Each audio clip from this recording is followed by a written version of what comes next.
nằm mê khi lỡ ô nề cầm mê lòng mà quay lo giàu dù bây giờ dù là giờ ba lệ để dù mẹ trô nằm mê ta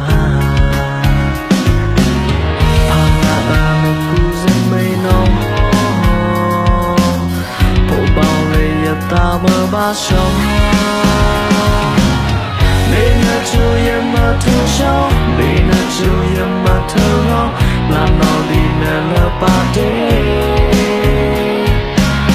ai ở nhà ở cha sâu dù lâu nào ngoài ở phi thao làm nào đi nè dù giờ lỡ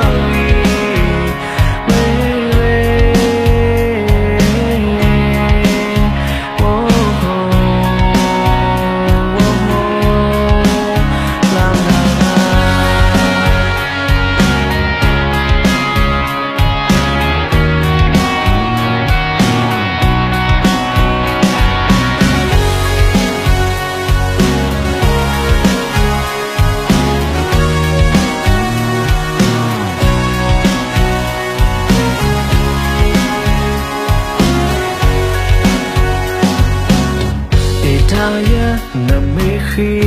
lỡ ô nề cầm mười lòng mà khoai lo giàu dù bây giờ dù là giờ ba lệ